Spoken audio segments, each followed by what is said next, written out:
Enjoy.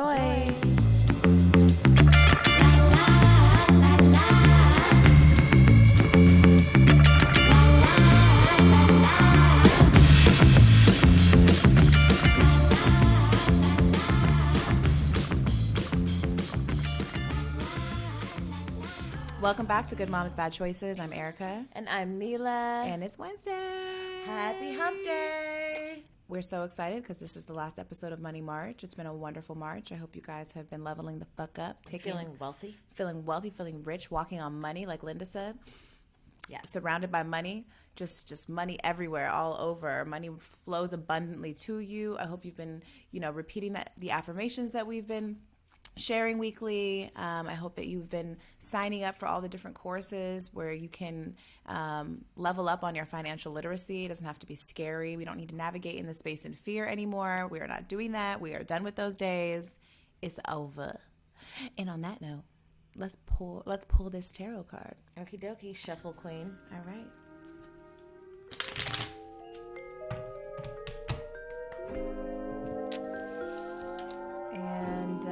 We have here the Six of Pentacles. Very interesting. The Six of Pentacles appears to be a man in a wealthy red coat. A wealthy red coat. That's what it says. Very wealthy. You may be like the wealthy man in this card, sharing your wealth and abundance with others. Ooh. Yeah, he is. He's in a red robe, handing out coins to two beggars who kneel at his feet. In his hand, he holds a balanced scale representing fairness and equality. And this card reflects a state of financial security and generosity. You can generously use your wealth and abundance for the benefit of others. But it also speaks to receiving generosity and the feeling of relief that accompanies much needed assistance.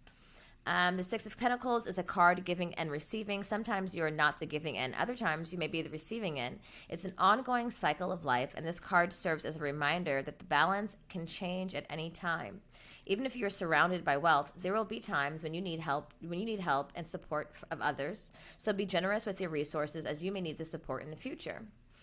You may be like this wealthy man in this card, sharing your wealth and abundance with others. You have accumulated great wealth and are now in a position to offer financial assistance to those in need. You give generously through charitable donations, tithing, or fundraising, and enjoy the good feelings associated with helping others, even if you are not financially wealthy. You offer up your time, energy, love, and support to those who are in need, knowing it will be appreciated. Giving of your time or wisdom is often just as spiritually fulfilling as giving away money or gifts, and the intangible gift of your presence is received just as well. You may also be inclined to make a loan to someone on the premise that they will eventually pay you back once they're back on their feet. This is a loan built on trust and good faith, knowing that you give something away, it will come back to you. I was going to say that. I was going to say that this feels like that, like, what is the word I'm looking for? What? This feels like cyclical. Like what you give, you receive back. Like it's an ecosystem, like we talked about. Like you're not giving away money in fear, because you have trust with the people that you are sharing your wealth with. And hopefully you are creating a space and a tribe, a money tribe, really, of people that you know that you can trust to give to and receive from without shame, guilt, or, the possibility that motherfucker might not pay you back. Symbiotic. This is so appropriate for this episode and for the end of Money March, because it really says that think about how you can financially support your family or friends in a way that encourages them towards self-sufficiency. So I feel like we have tried to take power in finances ourselves, and as a result, we're giving it to our community and hoping that you guys jump in and like give this gift to your family and your friends. And we've had to reach out to friends and ask them to help us start this journey. So shout out to our guests today, and for everyone this month who's really come and help our community. And what is the word again? Symbiotic. It's symbiotic, and I'm so grateful. So, okay, we on our witch shit, okay? I don't care. Nobody says. I be going on dates like I'm a witch, and it's true, okay? Because I may not be a shuffler, but I am a tarot card reader through biddytarot.com. Well, on that note, I'm so excited. I want to introduce our guest. Our last guest of Money March is Tiffany, the Budgetnista, your favorite financial educator. Welcome, Tiffany. Hey, Mila. Hey, Erica. Thank you for having me. Hey, girl. Hey. Thank you so much for coming on. I'm so excited to get financially educated. Me too, because I mean, I've been really honest this month about my finances, and like in the past I've had a lot of anxiety around finance. I've had a lot of anxiety around budgeting. I don't want to look at my bank account. Like, I just want to ignore it and act like it doesn't exist, and like be surprised when I'm like, not in the negative. I'm like, oh, okay, well, we're good. And I want to stop living in that space of anxiety. How are we going to be business partners, bitch? I know. I'm like, oh no, fuck. We're not well together. That's why we're here right now. Yes, I do. I'm starting to feel way better every episode this month with every new person that's helping us. I took your test today. Good. And that shit gave me anxiety. Even the questions, I was like, oh okay. no. Okay, so what level of financial wholeness have you currently achieved? There's no judgment. Okay, well, we both took it, and we're the same person. Okay. 30%. That's not bad. Sounds like a fail. That honestly, it's a start. That means that you have some things that you're working on as it relates to financial wholeness, but there is room for improvement. But quite honestly, there's going to always be room for improvement, and financial wholeness is really kind of like a rolling aspiration, because financial wholeness at 22 is not the same financial wholeness as 32. It's not the same as 42. So even let's just say you would say you were 100%. 5 years from now, you might be at 50% because you've got you've got another child, or you started another business. So honestly, 30% means that you're in the game. Even if you had 0%, the fact that you took it tells me all that I need to know that you are ready to go to the next step. We definitely are. And if you guys are listening, make sure you go to thebudgetnista.com and take her financial wholeness quiz so you can find out your score. It's at getgoodwithmoney.com, like halfway down the page. Oh, getgoodwithmoney.com. Sorry. Getgoodwithmoney.com. Wait, I'm looking on your website right here. That's where I took it. Oh, it must be. Honestly, my team could have put it all over. It's possible they have it all everywhere. Over as well. You do have a good team. She got a good team. You covered on every website, babe. Must take test. But I want to know, like, DM us your scores. Maybe you don't have to post them. I know at the end it says screenshot it and post it. I'm like, I'm not posting this. Everybody know my business that I'm over here flossing on the gram. Did you see the gift of the sister who was like, it's okay. I did. I was like, at least she said it's okay. So we usually start our episodes off with an affirmation, and I would love if you could share an affirmation to, get us ready and get ready to confront ourselves. Confront ourselves. Yes. Okay. Yeah. So my affirmation is that shame is a liar. Shame will tell you that you are the mistake, not that maybe you've made a mistake.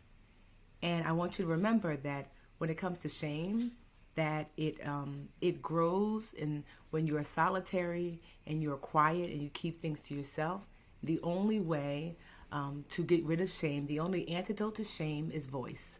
So shame is a liar, and the antidote to shame is voice. So you have to tell someone. Shame is a liar, and the antidote to shame is voice. You know Mm-hmm. what? I wholeheartedly feel that and receive that, and in so many ways, not even in just finance.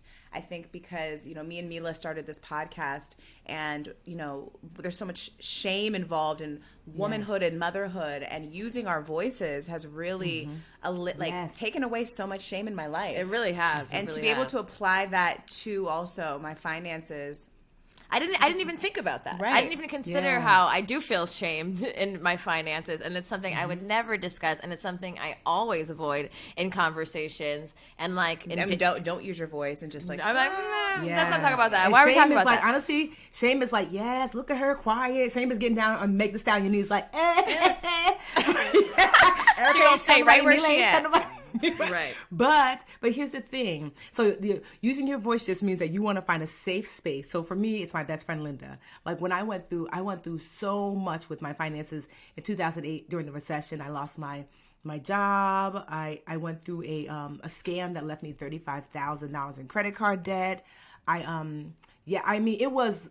was ashamed because I was just turning, I was like in 2009 is when I lost my job. I was just turning 30. And I just remember being like, yo, I have to move back home to my parents' house in my middle school bed, size medium. A small medium for those uninitiated, right?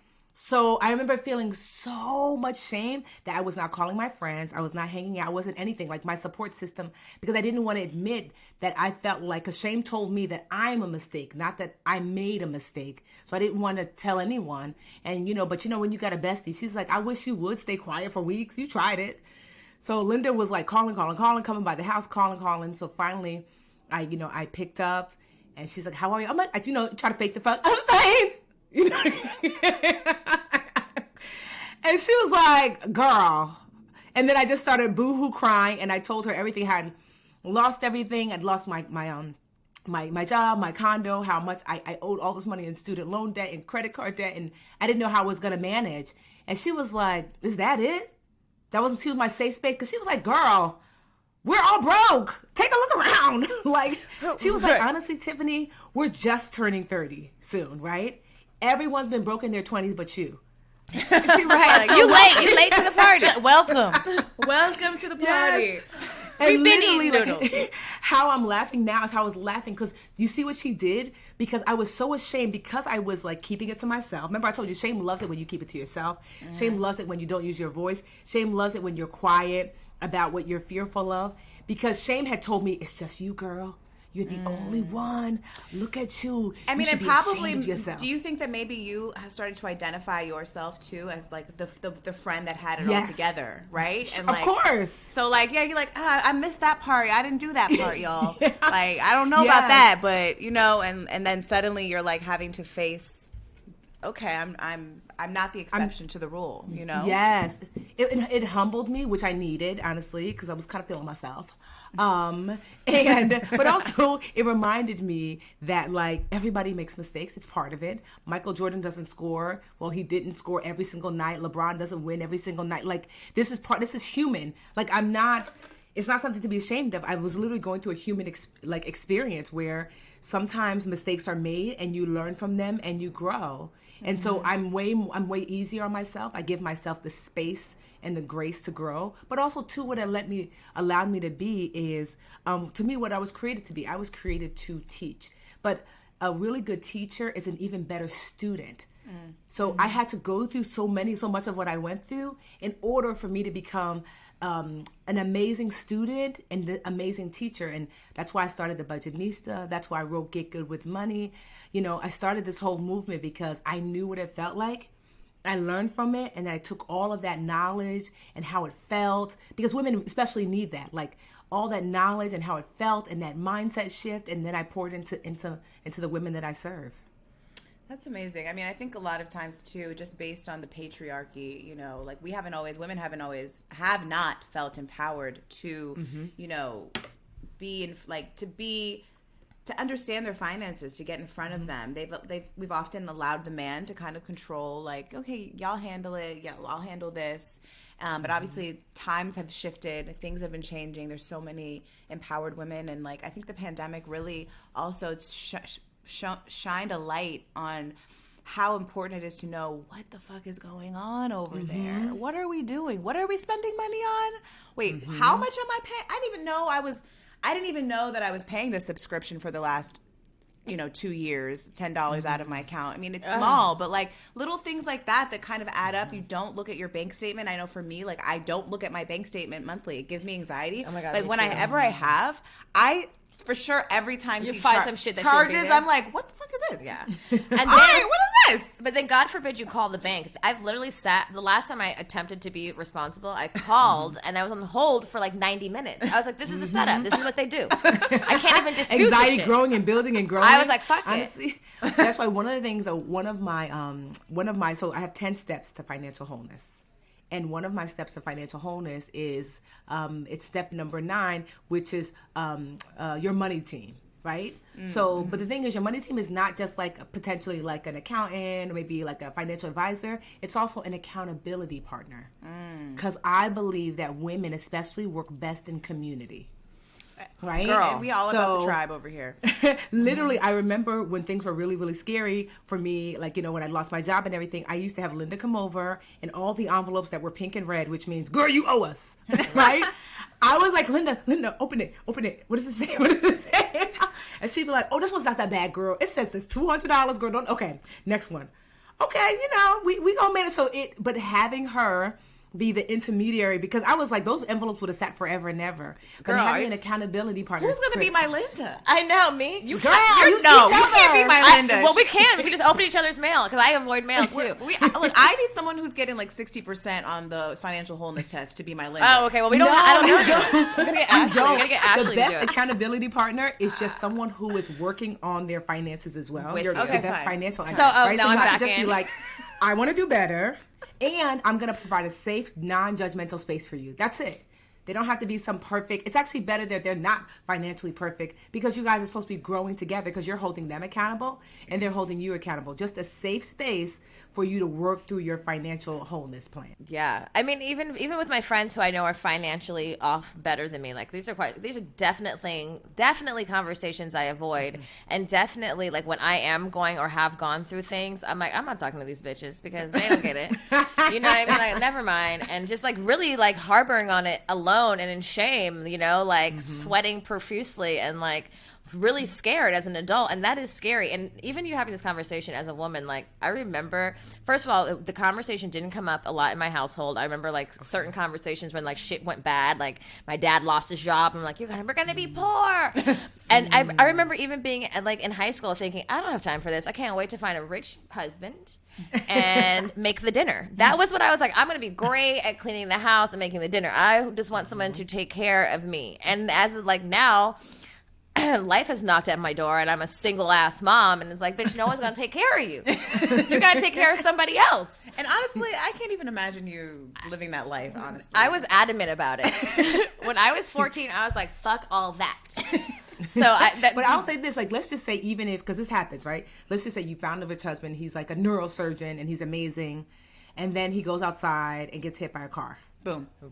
You know, not that he cheats, not that he leaves, but I'm just saying that, like, women, even if you are, you know, that you have someone who does take care of you, and there's nothing wrong with that. I've always felt there's no judgment however you navigate money, but it's still so important for women to know how to navigate because, like, what if, like, for example, my husband, I want to say, like, a year into us dating, he had an aneurysm.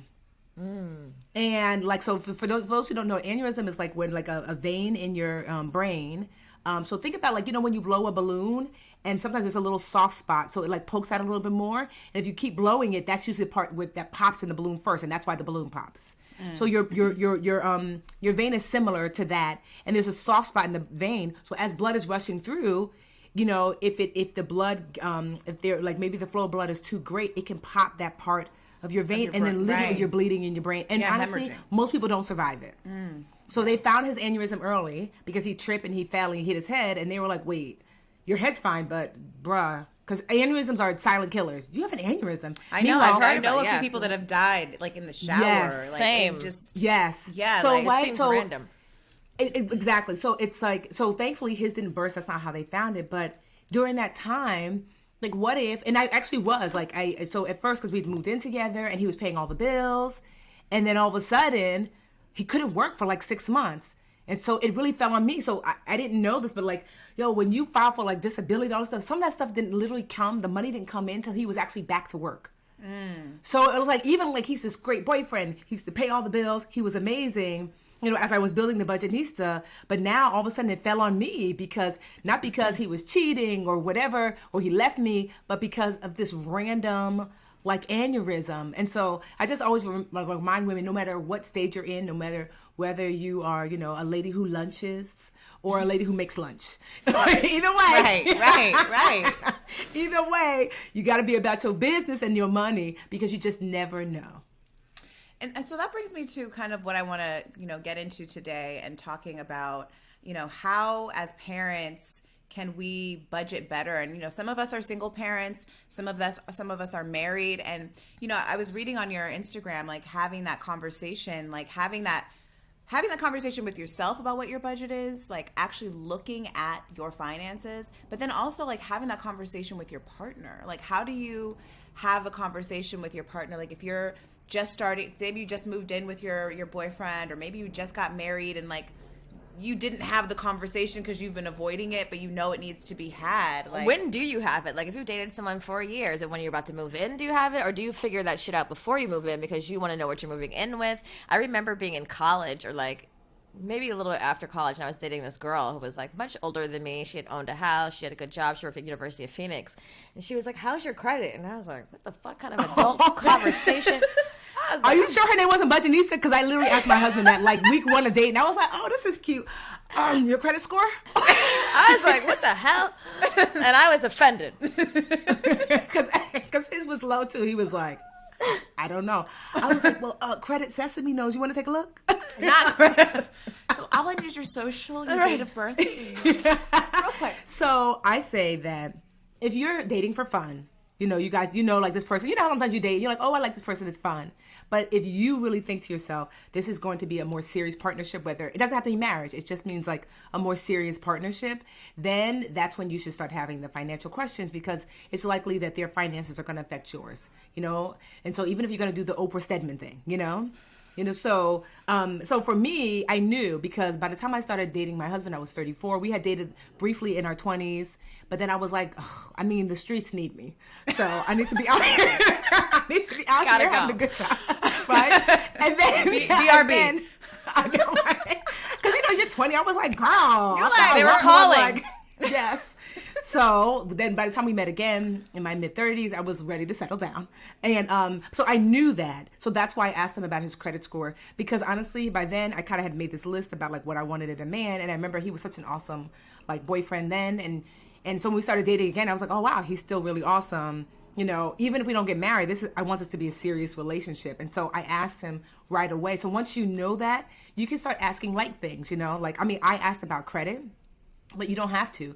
A great way to introduce financial conversation into your relationship is to introduce it around a goal. So one of the first things, like, you know, the credit thing was like a lot. But after that, like, he saw that I like to travel.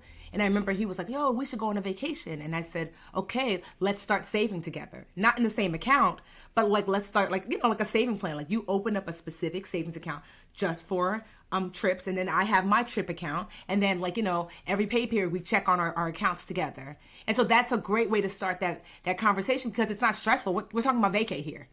You know, right, but you get a gauge on how they navigate, because if every 2 weeks when you're checking, your account is growing and theirs isn't, now you're like, okay, maybe this is someone who's not a saver, and that's okay. Because my husband was not. I was like, bruh, how many times? You know? You know? So I realized that for him, I said, okay, he's not a natural saver, but I got a trick. I was like, babe, go to HR and tell them, put some of your money in your regular checking and some of your money in your trip savings account. And so when they started doing that, so you see what I mean? It wasn't for me to judge. I wasn't looking for someone who's financially perfect. But let's just say I said to do that, and we talked about it, and then he didn't. And then it was just this buildup of other activity like that wasn't conducive to being strong financially. Then I might worry. But once he did that, he started saving. You know, and then we talked about credit after that. And so, like I said, opening the gates with something that both of you guys find amiable, that you're not going to, no one argues over having an amazing vacation. Of course we want to. So make that your first goal collectively together. And then that way you can see how that person navigates with their money and then go from there.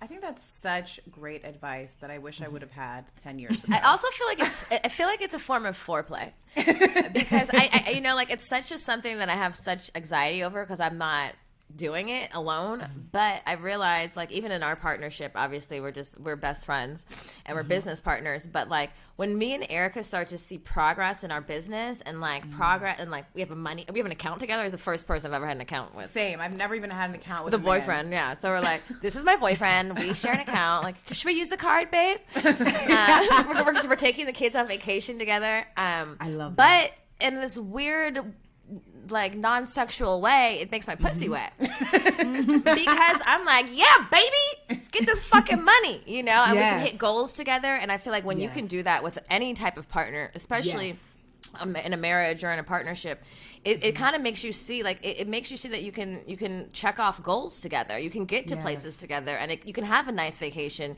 You can do that thing, and it's just like once you overcome that part of the shame. We need to do that. We need a vacation fund for the kids. We do. I love that, honestly. And I love that you guys decided. do that together. Because to your point, Mila, to your point that, like, what you're really doing is you're exercising that part of your financial brain. Because if you could do that with Erica, then it's like, oh, I could do that with this person. And then maybe I could do that with this. You know, so remember I said before, you were like, you can't be in my accountability party with your 30%. No, she's the perfect accountability party. I am already You already found your safe space, and you guys are actually doing like kind of like these extended activities together. It's a perfect place to practice being financially whole together, so that way it radiates out. Because one thing we've learned, and I'm sure you've learned as an adult, is how you show up one way is how you show up other ways. So if you can show up financially responsible with Erica and get better and better, then you will be able to show up more financially responsible in your own life and then your extended life. And I love the tip of HR, because I think a lot of people don't know that you can do that. You know, that you can utilize the HR department of wherever you're working, and they can allocate your money for you. So you don't have I call it to the do budget it. without the budget. Right. So I told them, because like inside the book, Get Good with Money, literally there's a section that says how to budget without budgeting. And so I'll give you the tea what I said. I'm like, you need 4 accounts: 2 checking, 2 savings. So checking number 1 is for your spending. This is where you attach your debit card so you can swipe or no swiping, right? Checking account number 2 is for your bills. Having a separate checking account, especially for parents, is going to be critical. So you want your bills account to not have a debit card. Because when you're swiping, you want to know, I did not spend the kids' juice box money, you know? Right? And then savings account number 1 is for emergency savings. So you want to have anywhere from 3 months, 6 months to a year of emergency savings, depending upon the industry that you're in. How quickly can you replace your income? If you're a nurse, like my mom before she retired, 3 months is enough. You're an engineer, like my sister, 6 months to 12 months might be ideal. So that's the first savings account. And the second savings account is your goals savings account. So it could be this fourth account might be multiple accounts. So you might have a savings account for travel. You might have one so you can start investing, so you can buy a house. So spending, checking, bills checking, emergency savings, goal savings. And so what I had my husband do once we got married, because I was like, okay, I need you to be more financially responsible. And I realized, you know what? I need to show him how to budget without budgeting. We just did the math on paper on how much he had to put in each account. I was like, take this paper with you to the nice lady at HR. See? Wait, what's your sign? Are you a Capricorn? I'm a Libra. Huh? Libra. Oh, I'm a Libra. Everything is beautiful and must be organized. Balance. It's all about balance. You know what Libra, right? Is your closet labeled like my mother? She's a Libra. No, honestly, I'm the opposite. I'm the total mess. Okay. Right. So I told him, like, go tell the people this is where you're going to put the money. And so now he loves it because it's a budget without budgeting. Literally, his money used to come in, land in one account. Now, his job will only let him split up to 4. Some places will only let you split up to 2. And some places will only let you do 1, and that's okay, because then you could do the split yourself. Once it lands, you could have those transfers happen automatically. Especially as a parent, you're so busy. Automation is a new discipline. Let it be your BFF, right? And so as a result, all he cares about and all he has to think about is that first checking account, the one attached to the debit card. He can do whatever he wants with that because he knows that's his spending money. And he knows, did I pay the bills? Sure did. Did I contribute to our emergency account? Sure did. Did I contribute to our goals? Sure did. So when I see him with, new Jordans on, I used to be like, so those are cute. So, excuse me, sir. Was right, that our vacation fund or right? But now I know it's not. I know that he swiped his card, and it was money that was set aside for those types of purchases. I'm telling you, it just alleviates. We never really argued over money before, but I'm not gonna lie, there was tension before about like, well, how much did you spend on that? But what about this? And now I'm not worried about it because I know that the money is landing. and that the money that he's using is allocated for him, and the money that I'm using is allocated for me. To me, in a relationship, I love a me, you, us. That's what I like to think about money in a relationship. You don't have to share accounts if you don't want to, but if you are in a partnership, like a long-term partnership, especially if you're living together, there's already an us. You're paying bills likely together. So me, you, us is what I like to think about with money. I think so many people, because I remember like when I had a job that had HR, them giving me options to have like, you could put this much into this account. I'm like, bitch, I'm putting all that in this one motherfucking account because I need every penny. I think for a lot of people sometimes like, you're like, I don't make enough money to put a certain amount of money here. Like, this is money that I need. Or if you're living paycheck to paycheck. Yeah, but it's just like you have to start somewhere to even begin that process. And I think for a lot of people, that's so scary because we're always functioning from a place of scarcity. You know, what if I don't have enough to do this? And it's also like you don't want to do the noodle diet. You're like, well, if I want to go do this, I want to have the money, and not really thinking long term. I've been listening, short term L's, long term wins. Okay? Yeah, sometimes you gotta take the short term L for the long term W. And I'll say this: I have lived paycheck to paycheck. I have lived under paycheck to paycheck, where my bill said 10 and my money said 8. I'm like, sis, I need you to catch up. So if you are in that position, and honestly, that's okay, because that's what happens. Like literally in Get Good With Money, there's a section that says, but what if I'm broke? Right? Because it happens. And so if you are broke, honestly, which means that the money you make in every month is not enough to cover your basic bills, then you have to look at money differently. And this is going to sound crazy, but I'm going to give you permission for some things to be late, because what else can you do? So you are going to look at your budget, and you're going to ask yourself, what are my health and safety bills? The bills that I must pay to maintain my health, to maintain my safety. So literally there were times when I would look and I'd be like, there's not enough. Verizon, get off my back. Girl, what part of there's not enough? You're just going to have to wait, because I have to buy my asthma pump. I have to pay this rent because I have to have a place to live. I have to buy food. And if there's something left over, okay. But here's the thing. I used to call those companies and let them know, I don't have it. Is there a hardship program? Some of them said yes and put me on it, and some of them didn't, and they still kept calling me because, they want their money, and I understand. And I went and I used to send those companies a cease and desist letter, because I was like, look, I'm not going to let you stress me out, Zen. But what I will Wait, you wrote them a cease and desist letter? Sis! Wait, send me the template. Yeah, I know, for real, no, because here's why. I know it sounds so crazy because other financial folks won't tell you this, but here's the thing. Just because you owe someone, it does not allow you to harass me and to mistreat me. It's just not. It doesn't give you just cause to do that. I owe you. It doesn't mean that you can call me every morning, noon, and night. It got to be like literally my phone would ring and my hand would shake. So I was like, you know what? I Googled cease and desist letter after they called my sister at work. And my sister was a scientist, so they try to be sneaky. They try to call your family to shame you. Shame. My sister was a scientist, was working on a cancer drug at the time, and she didn't even give us her work number because she couldn't get phone calls because the company she worked for was so afraid that they would give away those trade secrets. So she's like, yo, you're going to get me fired. So that's when I was like, I have to do something. So I Googled cease and desist letter. I found one. I went down to Staples with my last little 75 cents, and I faxed it. Because it's important that that they get it instantly. What company is this that they got? Yeah. No, some of these companies are really bad. So I faxed it. And it's important in your cease and desist letter that you do give them a way to contact you because you want them to. But I said, you can email me here and you can send me letters here. You are no longer allowed to call me at these numbers or any numbers. And by law, there's something called the Fair Debt Collections Practices Act. Right? And so there's a collection of laws that are there to help you, the person that might owe. And so in those laws, one of them is that if you formally request that a debt collector stop calling you, they must by law, or they are breaking the law. And so they are very clear on that. So I sent the letter, and within a day they stopped. But yes, they could email me and they could mail me, which is fine because you do want to have connection with who you owe. And so when my life got a little better, then I started to pay. I mean, you can't squeeze, what is it? You can't squeeze blood from a turnip. Like, if I don't have it, you have to take care of yourself. You have to put your mask on first. If you have children, you have to make sure your kids have a safe place to live, food to eat, so I'm sorry, Cable. I get it. And I know I owe you. I'm not saying I'm not going to pay you, but I'm not going to prioritize you over my child. I'm not going to prioritize you over my health and safety. It's okay to say that. And I promise you, once you find yourself a little woosah, and then you learn to earn. So that's step number 5 in financial wholeness. So financial wholeness is, so in Get Good with Money, it's 10 steps to financial wholeness. So step number 5 is learning to earn, because you do have to learn to earn.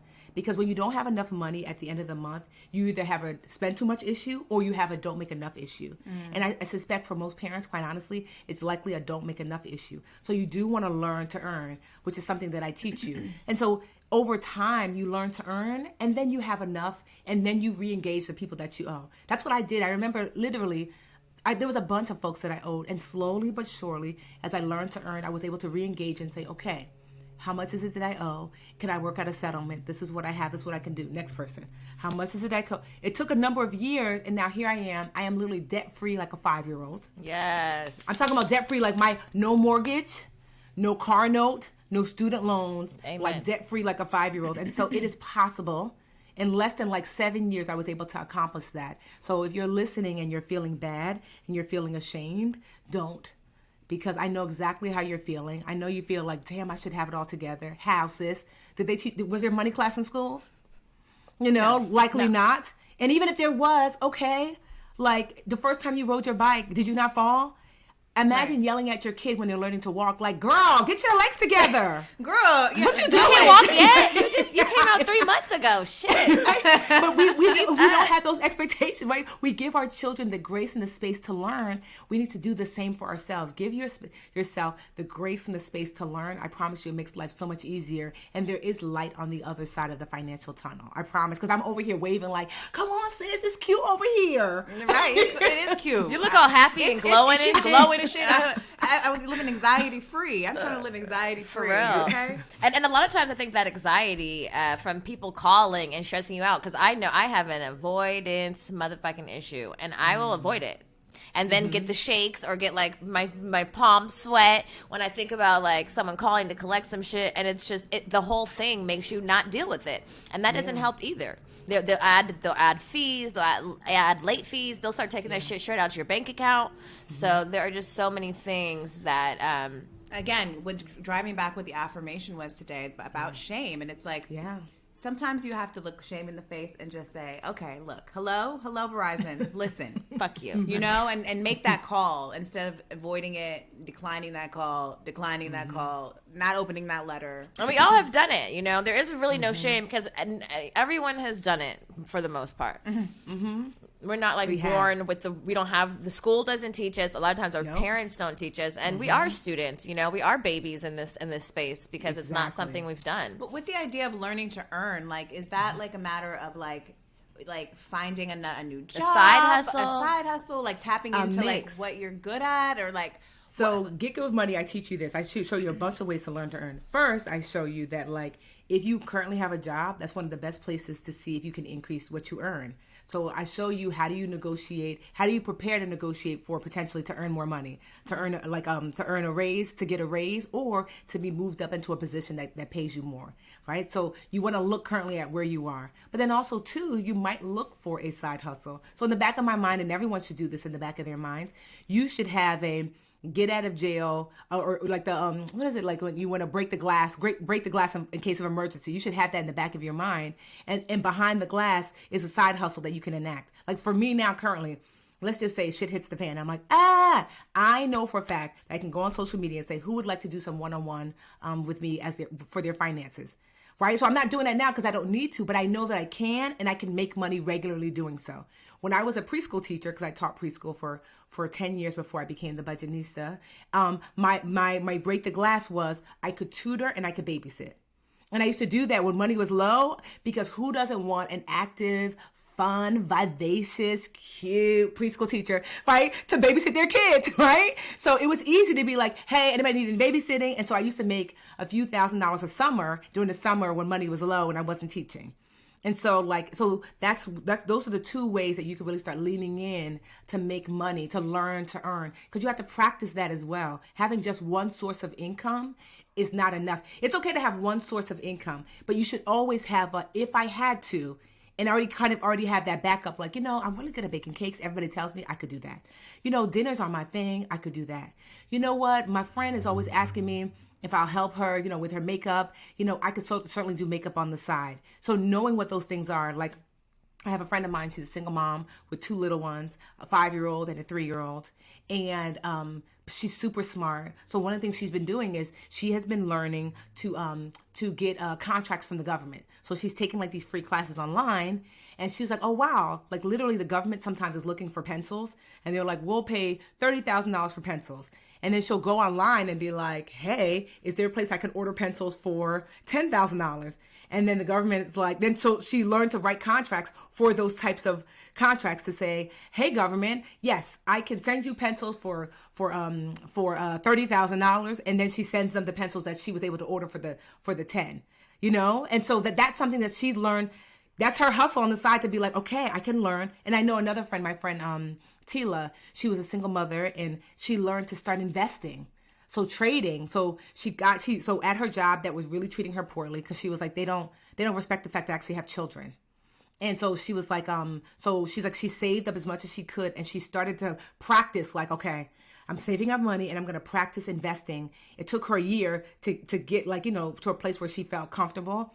She was able to take that money that she'd saved up and trade. So trading is when you buy and sell actively in the market. Like you buy at $2 and then you sell at $5.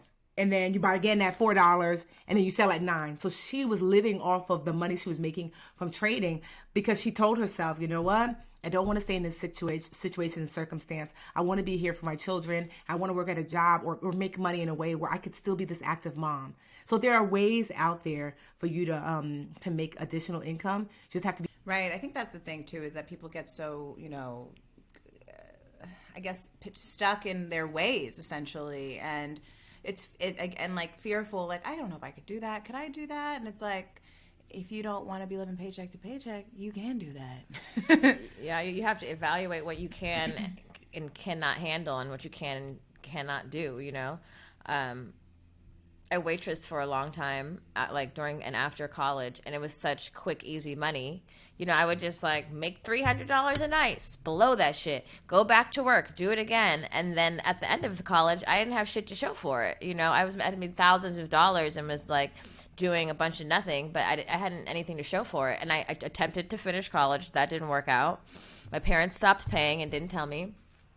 I'm like, damn, what am I going to do? I was in a different city, I was alone, and I started waitressing. That was my savior. But when I moved back home, I was super embarrassed to move back home because I was like, I didn't even come back with the shit I went to go get, which was a degree. And then I started waitressing again, but I was like, fuck it, I'm going to go get a trade. And so I went to esthetician school. I found like the cheapest esthetician school I could find was like the LAUSD version. And I was like, one thing's for certain, 3 things for sure. If I get this shit done in 9 to 12 months, at least I'll have it and no one can take it from me.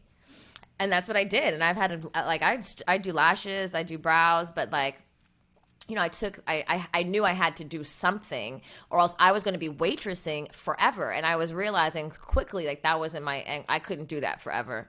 And so it's just like, so I think sometimes people are unwilling to like take the risk to take the time and invest in themselves a little bit. And sometimes you've got to pay a little bit to come out and have, the trade or the certificate or whatever.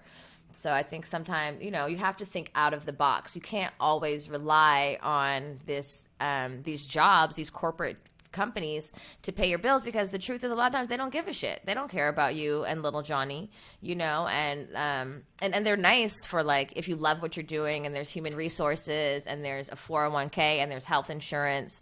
Because that's another thing. Like, oh God, I'm stressed. I don't have health insurance. No, honestly, Mila, that's good, because here's the thing. Sometimes we don't give ourselves enough credit. I know you feel like, oh, I can't handle it. I'm like, I'm sorry. You didn't give birth to a whole human being? Like, do you get dressed every day? You brush your teeth? You make sure this one eats? You make sure isn't that so crazy that like women will tell us, oh, I can't, I'm sorry. Who pushes out whole babies through their vaginas? Okay? You're built strong and built for tough, right? True. No, but for real, so what I find with women when it comes to money, that it is not a capability issue. Of course you're capable, for you to have the wherewithal to say, you know what? Wow, I was cut off. The finances were cut off. I'm going to waitress. and to be able to make tips, make money, and then for you to be like, you know what? To have the wherewithal to say, you know what? I can see forward, and I'd like something different. Let me get something that can't be taken. When you said that, I'm like, there's nothing more genius, because that's exactly what happens when you learn something, that it can never be taken from you, no matter what. And then for you to go get your esthetician's license, and now you have that, and now every girl wants a lash and a brow and all the things, you know? So to me, it shows me that what you're saying about yourself is not true, because that's not how you're navigating in life. It's just not. It's just that because as a mom and as a woman, you're like, I just got to get it done. But then when it comes to this, you're like, oh, no.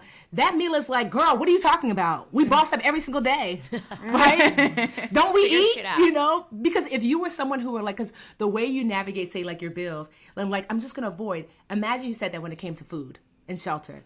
You would be hungry and homeless. Like, we just won't eat. We just won't eat tonight. You don't do that. So you have that in you. I want you to bring that Mila over to here. And so for those of you who are listening, you are the Mila as well. I want you to understand that sometimes it's a confidence issue, but it's not a capability issue. You are more than capable. You are. I promise you are. And sometimes we just need that guidance. Honestly, it's the reason why, like I teach. It's the reason why I started the Budgetnista. It's the reason why I wrote Get Good with Money, because I wanted like women like y'all who I knew had the capability, and if they just had like literally like a sister girl to hold her hand and say, okay, girl, just do this. Don't worry about all the other stuff. Yeah, I hear you. Don't worry about them other people. Send a cease and desist. Tell them go away. We're working on some things right now. Like, just do this. Step 1, we're going to work on your budget. So these are the 10 steps to financial wholeness. It's budget. That's 1. 2, savings. 3, credit. 4, debt. 5, learning to earn. So those are the foundational components of financial wholeness. And you're like, okay, we got that. And then I walk you through the next one. 6, investing. 7, getting good with money. 8, net worth. 9, getting your money team. 10, estate planning. And so that's the next level of financial wholeness. And so needing someone to walk you through, and that's what it's like, the ultimate adulting guide, Get Good with Money. Because I walk you through, you hear the way I talk now is the way I talk in the book. Like, there's no financial jargon. It's really just walking you through step by step these 10 components of your financial life. It's going to create the most amazing financial foundation that you can have. So when things come, because things are going to come, we're adults, that you will have this strong foundation so you can't be easily shaken. That you can weather financial storms, you can weather financial winters, and you can grow this humongous, beautiful financial house. That's what I want because I speak to women. That's what I want for all women. I want you to understand that you are capable. You might not be confident right now, but I will help you with the confidence, but you are more than capable of achieving your financial goals. I'm so excited to get good with money because I'm like pumped. And we talk a lot about manifestation and like, visualizing our goals. And like, I personally am always talking about being on a yacht with my friends and like yacht money.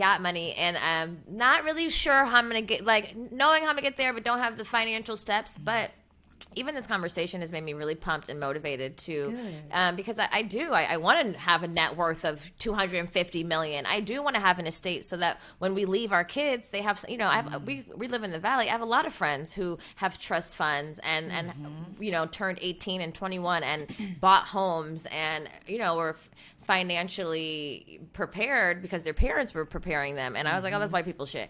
But it's not. And it's not. It's just what I've seen, and it's just like I've never, just seeing that and saying that was so detrimental to what I want long term, and it's really prevented me from digging in, getting a shovel, and being like, where are we going to start? So I'm just like, and even prior to this month, because we talk about a lot of things and dispelling shame in a lot of areas, but like we don't really talk finances. And like my first introduction to finance was like Susie Orman, this white woman, And I'm just so happy that you're doing this, you're making this accessible to us, and because times is changing, baby, and we're all about to be on the yacht. We the new face of personal finance. Okay. Yes. Okay. The Budgetnista. Okay. And honestly, I would love to make sure you send me your address, because I will send you a copy of Get Good with Money, because I want to see the progress. I want to see y'all rock and roll, because to me, women, we are leaders. We're the first teachers and the first leaders in our community. So as you guys work through it, I encourage you to bring your audience along, because it's important for people to see that you don't have to be perfect. This is what I love about financial wholeness. You don't have to be perfect. You don't have to make a lot of money. It's not about how much money you make. You can achieve all aspects of financial wholeness. It doesn't matter what you do for a living. None of those things matter. You can achieve financial wholeness as a 21-year-old just graduating college. You can achieve financial wholeness as a doctor making $300,000 a year. You can achieve financial wholeness as a teacher making $50,000 a year. Because I hate when things are exclusive, right? So meaning that information in particular. So people think like, well, all I have to do is just strive for financial freedom. I get a pile of money. I don't got to work anymore. Honestly, that's not enough because guess what? I achieved financial freedom. I had gotten myself a pile of money enough to not work anymore, and I was a whole financial mess. My insurance was like, oh, girl, we hope don't nobody slip and fall because all your money gone, right? And like my estate plan was like, I hope you want your sisters to be pulling each other's hair out for your money because where's your will, sis? And I was like, ooh, snap. So there were aspects even in my life that were a mess. And that's when the light bulb came on for financial wholeness because I thought, oh, financial freedom ain't really where it's at. I mean, it's great to work toward that, but it's not enough. That like you have to holistically take care of your financial life, Tiffany, if you're going to be okay. And so I think that financial freedom is for some people might achieve that, but financial wholeness, all people, all women can achieve financial wholeness. I almost like the way when you describe this, I'm almost thinking of it as like, you know, not a diet, but like going on a good, like a well eating plan. Like we spend so much time thinking about our, you know, our wellness and our bodies. Well, some people do, and we go in and out of taking care of ourselves. But like having the wholeness of like, okay, this is what I need to be healthy. I need to eat these veggies. I need this. Let me analyze, why does my stomach hurt all the time? Oh, probably because I need to eliminate dairy. I mean, I don't know why suddenly it's like equating food to like financial wholeness. No, but you're right. Like the wholeness of being a balanced human being in general. I can't be really successful at work and just be like this really, you know, great mom and great wife or whatever, and or great like literary person, but I'm failing in other areas of my life. If my body doesn't feel good, if my budget isn't good, if my finances are good, if my child's not taken care of, if something happens to me, I have neglected an area of myself and I've not achieved balance. And I think we neglect that so much because we don't hear it this way. But there's so many areas of our lives that have to be worked on for us to achieve that ultimate wholeness. Especially, and I think we have a huge responsibility as mothers and as parents because this is our opportunity to break generational trauma and cycles. And so my daughter won't be like, that's white people shit. No, that's your shit. This is your shit. You know, that is so important because it isn't white people shit. It's just people shit. And these are things that are so important. So as your accountability partner. Oh, now we're back on. As your accountability partner, again. I'm going to encourage you to go through. Well, we're going to do this in our own business. To go through and like what our costs are exactly right now, right? And like what we're bringing in, but also to take a step further in your own personal finances and in mine, we need to go through our bank statement this month. See what we're spending. Let's wait till the 50 that just paid rent. See? Don't avoid. I'm joking. I'm your accountability partner. And see, like, just so we, like, you have a clear, and I have a clear too, like, what exactly am I spending money on? And like, and I want to take it even up a notch because Tiffany's book came out yesterday, which I'm about to dig into immediately. Yes. And I would like for our audience and the people listening, I want you to get the book, and I would really like if we could be accountability partners on Patreon together. Oh yes. I would really like for us to like really embark on this. I know we've like we had EYL on. They have an academy that me and Erica have registered for, and we've committed to each other that we can't just be talking this shit and actually not exercising it, or else we'd be like hypocrites. So I really want to encourage everybody listening to purchase Tiffany's book. That came out yesterday. And you can go to getgoodwithmoney.com. That's where you can purchase it. Awesome. And let's all get good with money together. Starting April 1st? Let's give them an opportunity to get the book. Let's start April 15th. Okay. Oh, which is around, isn't that like tax season? Yeah. Oh, perfect timing. Yes. Oh, another source of my anxiety. Oh, Awesome. but there's God don't. But there's no better time than now, especially because we just watched this year that we all had, and like that was the source of my anxiety because I do work for myself. I don't have like a backup plan, and I'm like, I like, as were a lot of people. There was fucking panic. Do we have toilet paper? Do I have a savings? Do I have gold? No, So it's just like I really want to encourage just like Black women and Black people and people of color in general to get on and do this shit, because it's a revolution happening. There is a shift happening, a financial revolution. And it's time.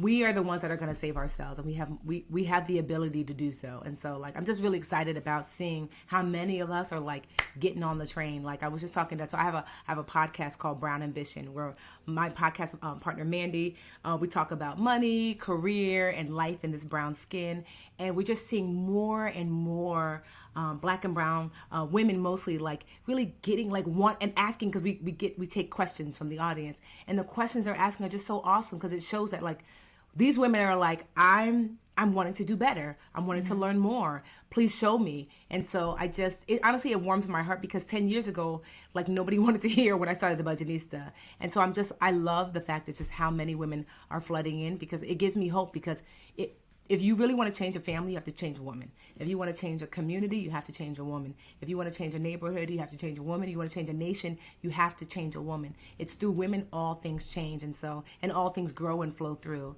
So I just thank you, ladies, for having me on. Thank you so much. I can't wait for you to get good with money, and to go get good with money and go get good. Yes. I can't wait either. For the first time in my life, I'm feeling pumped and not like anxious as hell. So I'm very excited. I will see you on the yacht. Yes. Where would you like to bank? I mean, where let's go to. I've always wanted to go to. What is that place? It's in Italy. It's like the Amalfi Coast. Oh, yes. We will see you in the Amalfi Coast. Yes. We will have the big yacht. We will sail the ocean, and it will be amazing, and we'll be debt-free. Yes. Exactly. Yes. You guys, so make sure you go follow the Budgetnista. We'll leave all of her information in the episode description. Make sure to go join our tribe at Patreon, because we are going to do this. So if you haven't joined the tribe at Patreon, that's patreon.com/GoodMomsBadChoices. Thank you, Tiffany. You're welcome. I've been such a fan for so long. I'm so grateful that you came on and just gave us all this knowledge. So thank you. No, thank you for having me. All the love and success for your book, and beyond. And that's it. Thank you, ladies. It's been awesome. All right. Well, take care.